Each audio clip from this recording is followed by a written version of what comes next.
Tyre നമുക്കിത് കഴിഞ്ഞിട്ട് ഒന്ന് ക്ലീൻ ആക്കിയിട്ട് പോളിഷ് ചെയ്യാനുണ്ട് കേട്ടോ. അത് ഞാൻ കാണിച്ചു തരാം. നമ്മൾ തന്നെ വീട്ടിൽ പ്രിപ്പയർ ചെയ്ത ഒരു ടയർ പോളിഷ് ഉണ്ട്. അത് ഞാൻ എന്തായാലും പരിചയപ്പെടുത്തി തരാം എല്ലാവർക്കും. ഹായ് ഫ്രണ്ട്സ്, മാസ്മനാണേ. അപ്പോൾ ഇന്നത്തെ പരിപാടി എന്താ വെച്ചാൽ വണ്ടി ഫുള്ള് നമ്മൾ വീട്ടിലിരുന്നിട്ട് തന്നെ ഒന്ന് കഴുകി ഒന്ന് വൃത്തിയാക്കാൻ പോവുകയാണ് ഫ്രണ്ട്സ്. അപ്പോൾ ഇതാട്ടോ നമ്മളെ വണ്ടിയുടെ ഇപ്പോൾ കോലം. നമ്മൾ ലോങ് ജേണി കഴിഞ്ഞിട്ട് വണ്ടി ഇതപ്പോൾ ഇങ്ങനെ ഈ കോലമായിട്ടുണ്ട്. നമ്മൾ ടയറൊക്കെ ഉണ്ടല്ലേ, നമ്മൾ പെയിൻ്റ് അടിച്ചൊക്കെ. അപ്പോൾ ഇതൊന്ന് വാഷ് ചെയ്യാൻ പോവുകയാണ് നമ്മളിന്ന് ഫ്രണ്ട്സ്. അപ്പോൾ നമ്മളേ പലരും ഇപ്പോൾ പല രീതിയിൽ പറയാറുണ്ട് കാർ വാഷ് ചെയ്യുമ്പോൾ ആദ്യം വെള്ളം ഒഴിക്കണം, അതിന് ശേഷം ഫോം ഒഴിക്കണം, എന്നിട്ട് വാഷ് ചെയ്യണമെന്ന്. ചിലർ പറയണം ആദ്യം ഫോം ഒഴിക്കണം, പിന്നെ വെള്ളം ഒഴിക്കണം, പിന്നെ വാഷ് ചെയ്യണമെന്ന്. ഞാൻ എന്തായാലും ആദ്യം ചെയ്യാൻ പോകുന്നത് ആദ്യം ഫോം ഉണ്ടാക്കുകയാണ്. ഓക്കെ, അപ്പോൾ അതിന് വേണ്ടി നമ്മൾ എടുക്കുന്നതാണ് ഫോം ബ്ലാസ്റ്റ് പറഞ്ഞ മോട്ടോർ റിവിയുടെ ഫോം ബ്ലാസ്റ്റ് പറഞ്ഞ ഒരു പ്രൊഡക്റ്റാണ് കേട്ടോ. ഇത് നമ്മൾ അത്യാവശ്യം വെള്ളത്തിലിടുക. നല്ല അടിപൊളി റിസൾട്ടുള്ളൊരു സാധനമാണ്. എന്നിട്ട് നന്നായിട്ടൊന്ന് കണ്ടോ ഫോം ആക്കുക ഫ്രണ്ട്സ്. അപ്പോൾ നമ്മൾ നല്ല ഫോം ആക്കിയിട്ടുണ്ട് കേട്ടോ. അപ്പോൾ ആദ്യം തന്നെ നമ്മൾ ഫോം വണ്ടി കൂടെ ഒഴിക്കാൻ പോവാണ്. ചിലവർ ചിലപ്പോൾ ആദ്യം വെള്ളം ഒഴിച്ചിട്ട് പിന്നെ ഫോം ഒഴിക്കുക ചെയ്യാറ്. ഞാനെങ്ങനെ ചെയ്യുന്നത് വെച്ചാൽ ആദ്യം ഫോം ഒഴിച്ചിട്ട് പിന്നെ വെള്ളം ഒഴിച്ചിട്ട് കഴുകുക ചെയ്യാറ്. അപ്പോൾ നിങ്ങളെങ്ങനെ കഴുകാമെന്നൊന്ന് കമൻറ്റ് ചെയ്യും കേട്ടോ. എങ്ങനെ ശരിക്കും കഴുകേണ്ടതെന്നുള്ള മെത്തേഡും കൂടി ഒന്ന് കമൻറ്റ് ചെയ്യുള്ളൂ. ഞാൻ അറിഞ്ഞ പ്രകാരം ആദ്യം ഫോം ഒഴിക്കുമ്പോൾ എന്തുണ്ടാവും അറിയോ, ഈ ഫോമത്തെ മോളിക്യൂൾസ് ഇതേപോലെ വണ്ടിയിൽ പറ്റി പിടിക്കുന്ന ചെറിയ പൊടികളൊക്കെ ഉണ്ടാവില്ല, ആ പൊടികളൊക്കെ ഒന്ന് സോഫ്റ്റ് ആക്കിയിട്ട് എടുക്കും. എന്നിട്ട് പിന്നെ നമ്മൾ വെള്ളം ഒഴിക്കുമ്പോൾ ആ പൊടികൾ അങ്ങനെ പോവുക ചെയ്യാറ്.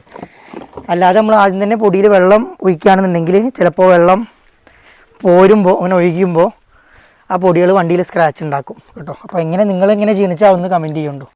അടുത്ത് നമ്മളിതാ നമ്മളെ 6mm ഗ്രേഡുള്ള മൈക്രോ ഫൈബർ ടവൽ കൊണ്ട് നമ്മൾ വൈപ്പ് ചെയ്തെടുക്കുക കേട്ടോ.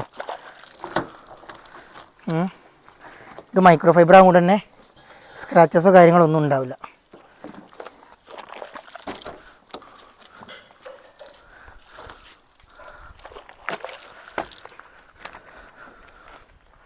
യൂഷ്വലി ഞാൻ അങ്ങനെ കേട്ടോ ചെയ്യാറ്. നിങ്ങളെങ്ങനെയാണ് ചെയ്യണമെന്ന് വെച്ചാൽ ഒന്ന് കമൻറ്റ് ചെയ്യും. ഞാൻ ചെയ്യണതിൽ എന്തെങ്കിലും തെറ്റുണ്ടെങ്കിൽ അതൊന്ന് കമൻറ്റ് ചെയ്യുന്നു.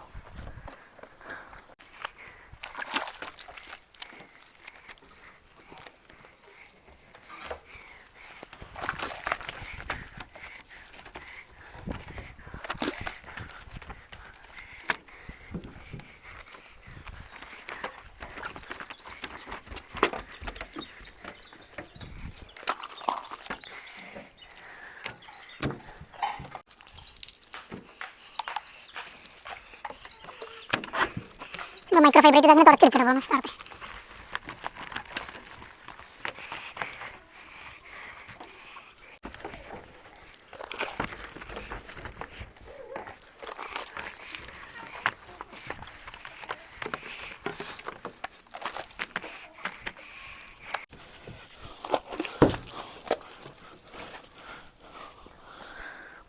ടയർ നമുക്കിത് കഴിഞ്ഞിട്ട് ഒന്ന് ക്ലീൻ ആക്കിയിട്ട് പോളിഷ് ചെയ്യാനുണ്ട് കേട്ടോ. അത് ഞാൻ കാണിച്ചു തരാം. നമ്മൾ തന്നെ വീട്ടിൽ പ്രിപ്പയർ ചെയ്ത ഒരു ടയർ പോളിഷ് ഉണ്ട്.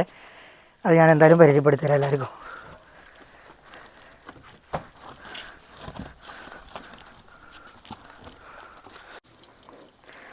ഫ്രണ്ട്സ്, നമ്മളേ ലാസ്റ്റ് സ്റ്റേജ് എന്താ വെച്ചാൽ നമ്മൾ വൈപ്പ് ഔട്ട് ചെയ്തതിൻ്റെ ഈ സോപ്പിൻ്റെ പതയ്ക്കൊന്ന് കളയാൻ വേണ്ടിയിട്ട് നമ്മൾ വെള്ളം അടിക്കുകയാണ് കേട്ടോ.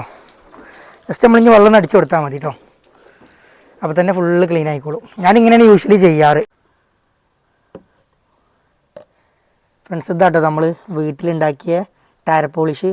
ഇതെങ്ങനെയാ വെച്ചാൽ നമ്മളെ വീട്ടിലെ ഹാർപ്പിക്ക്, പിന്നെ ബേക്കിംഗ് സോഡ, അപ്പക്കാരെന്ന് പറയും ബേക്കിംഗ് സോഡ, പിന്നെ അതുപോലെ തന്നെ നമ്മൾ ഏതെങ്കിലും ഒരു ഡിറ്റർജൻറ്റ് പൗഡർ, പിന്നെ നമ്മൾ ഒരു കാർ വാഷ് ഒക്കെ പാടെ മിക്സ് ചെയ്തിട്ടുണ്ടാക്കിയൊരു ടയർ പോളിഷ് ആട്ടോ. നല്ല റിസൾട്ടാണ്, നിങ്ങളും ട്രൈ ചെയ്ത് നോക്കുന്നുണ്ടോ. ഓക്കെ, ഞാൻ ഇതൊന്ന് അപ്ലൈ ചെയ്തിട്ട് ഒന്ന് ബ്രഷ് ഇട്ടൊന്ന് ക്ലീൻ ആക്കി കാണിച്ചു തരാം കേട്ടോ.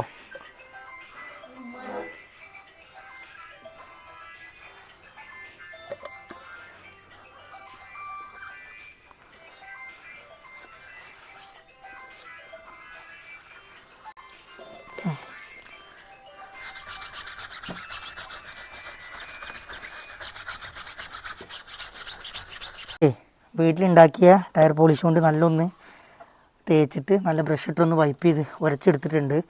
എന്നോട് 2 മിനിറ്റ് നമ്മളിങ്ങനെ വെക്കുക. അതിന് ശേഷം ഞാൻ വെള്ളം ഒഴിച്ചിട്ട് കാണിച്ചു തരാം കേട്ടോ ഫ്രണ്ട്സ്. അപ്പോൾ 2 മിനിറ്റ് കഴിഞ്ഞിട്ടുണ്ട്. അപ്പോൾ ടയറൊന്ന് ഞാൻ ഒന്ന് വെള്ളം അടിക്കാൻ പോവുകയാണ്.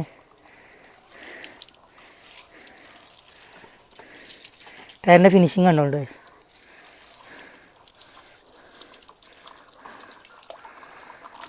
ഓക്കെ അല്ലേ.